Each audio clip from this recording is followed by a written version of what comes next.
साकार हरि परमात्मा जो जन्मा है, अविनाशी है, न जन्म लेते हैं न मरते, हमेशा कायम धाम रहते हैं। जब आपकी समझ में है वेतन ही तन में है, तन में हो तो वेतन है, और ये पूरे ब्रह्मांड में समस्त सकल पसारा स्वयं साकार हरि का है, तो फिर तो वचन की तरफ पूरा ध्यान देना चाहिए।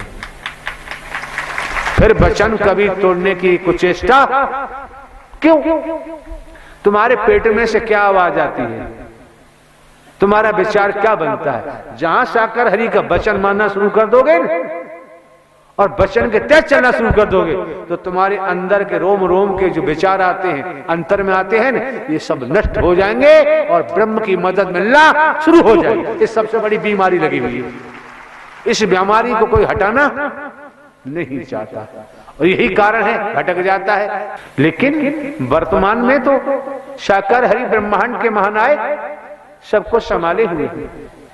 किस तरह से हरियाली रह रही है, खुशहाली रह रहे हैं, किस तरह से मोहब्बत, प्यार, स्नेह, प्रेम का असीमित दरिया बह रहे हैं।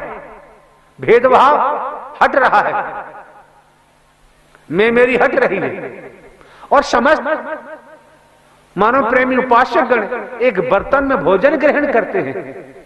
भेद समाप्त हो रहा है। यही तो मानवीय संस्कृति है। और जहां मानवीय संस्कृति टूटने लगती है, बिखरने लगती है, वहीं दैत्य की स्थिति बनने लगती है। जो मौका, जो वक्त आप महापुरुषों को मिला हुआ है, इसे नाहक बेवजह बेकार न जाने दें। एक एक शब्द को मन लगाकर सुने और मन मस्तिष्क में ले जाएं, हृदय में ले जाएं, फिर आप व्यवहार रूप दीजिए, कर्म में ढालिए, तो आपको दर्शन का भी पूरा फायदा होगा। और वचन तोड़ दिया तो फिर फायदा नहीं। सत्यता तो यह है। क्यों?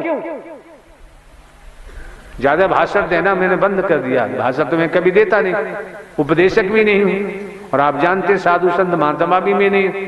गृहस्थी में रहकर गृहस्थी धर्म का पालन करते हुए एक हरकारा चौकीदार बनकर, एक हरकारा चौकीदार बनकर गृहस्थी धर्म में रहते, गृहस्थी धर्म का पालन करते हुए, और आपकी निःशुल्क सेवा करने का मौका मिला है। और जो सत्य थे, सत्य हैं और सत्य ही रहेंगे। साकार हरि परमात्मा का नाम ही तो आपकी जुबान से निकालने का प्रयास किया जा रहा है। जो महावीर हैं, पूरे ब्रह्मांड के महावीर हैं,